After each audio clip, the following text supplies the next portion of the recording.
فجر کی سنتے قربان جائیں۔ نبی پاک صلی اللہ علیہ وسلم فرماتے ہیں رکعت الفجر خیر من الدنیا وما فیہا، فجر کی جو دو سنتے ہیں یہ مجھے دنیا وما فیہا سے بہتر لگتی ہے۔ دنیا کے سارے خزانے ایک طرف ہوں، دوسری طرف فجر کی دو سنتے ہوں، آپ فرماتے ہیں مجھے سب سے زیادہ پیار ان دو رکعتوں سے ہے۔ بلکہ ایک حدیث پاک میں ہے آپ صحابہ سے بڑا پیار کرتے تھے، حسنین کریمین سے پیار کرتے تھے، علی پاک سے پیار کرتے تھے، سیدہ فاطمہ سے پیار کرتے تھے، امی عائشہ سے پیار کرتے تھے، لیکن آپ فرماتے ہیں سب سے زیادہ مجھے پیار فجر کی دو سنتوں کے ساتھ ہے۔ امی عائشہ فرماتی ہیں نبی پاک صلی اللہ علیہ وسلم نے فجر کی دو سنتیں کبھی سفر میں بھی نہیں چھوڑی تھی۔ کیوں آپ اتنا اہتمام کیا کرتے تھے؟ کیونکہ فجر کی نماز بھی بڑی قیمتی نماز ہے، بڑی قیمتی نماز ہے۔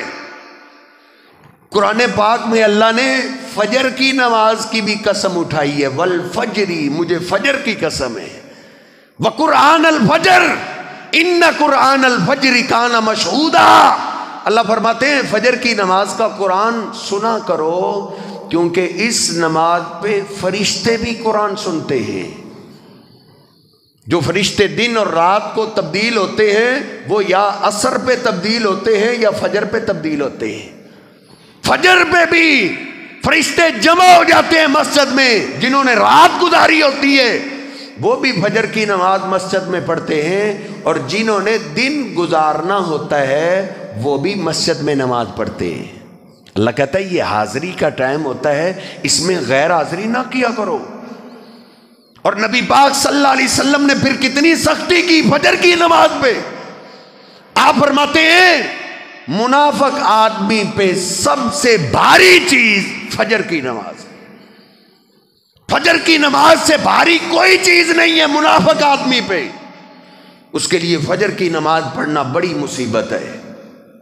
ایک طرف میں اپنے محبوب پیغمبر کے اخلاق کی ہسٹری پڑھتا ہوں نا، کہ آپ نے کسی کو تھپڑ مارنا تو دور کی بات ہے، کبھی کسی کو گالی بھی نہیں دی، لیکن فجر کے بارے میں آپ نے کیا فرمایا ہے، اصبح خبیث النفس، جو فجر بستر پہ گزار دیتا ہے، فجر کی نماز کے لیے نہیں آتا، وہ میری امت کا خبیث انسان ہے۔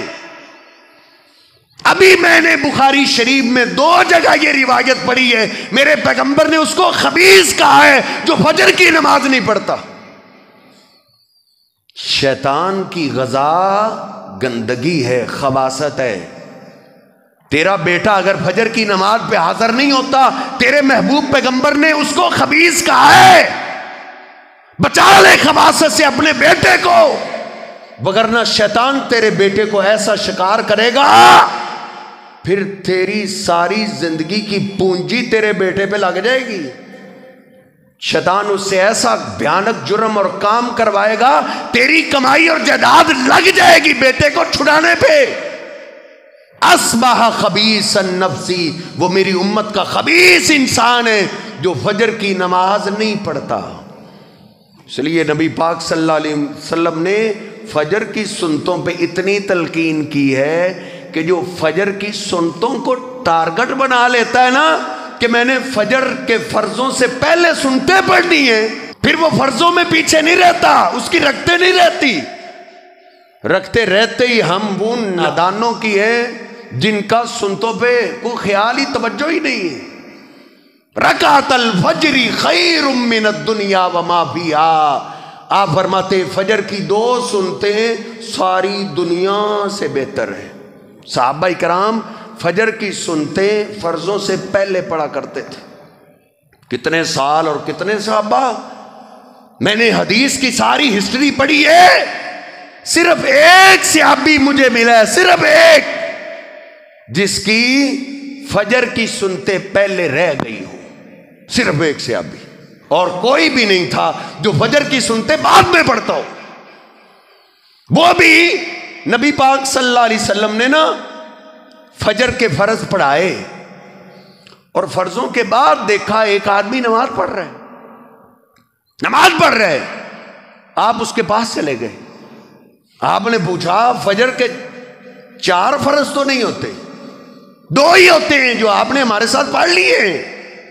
عرض کرتا اللہ کے رسول آج مجھے دیر ہو گئی تھی، فجر کی سنتے رہ گئی۔ دیکھو آپ نے کس انداز سے ڈانٹا ہے کہ سارے فجر سے پہلے سنتے پڑھتے ہیں اور تم پیچھے پڑھ رہے ہو۔ جن کو سنتوں پہ اتنی ڈانٹ پڑتی ہو ان فرض رہ سکتے ہیں؟ ہم نے کبھی اپنی اولاد کا یا ہم نے کبھی اپنا ہی محاسبہ کیا ہو کہ میں فجر کی سنتے پہلے پڑھتا ہوں یا بعد میں پڑھتا ہوں؟ اس لیے میرے محترم بھائیوں، نفلی نماز پہ زیادہ سے زیادہ توجہ دیجئے۔ اللہ کا قرب بھی نفلی نماز کے ذریعے ملتا ہے، اور اللہ کے محبوب پیغمبر کی دوستی اور ان کا قرب بھی نفلی نماز کے ذریعے ملتا ہے۔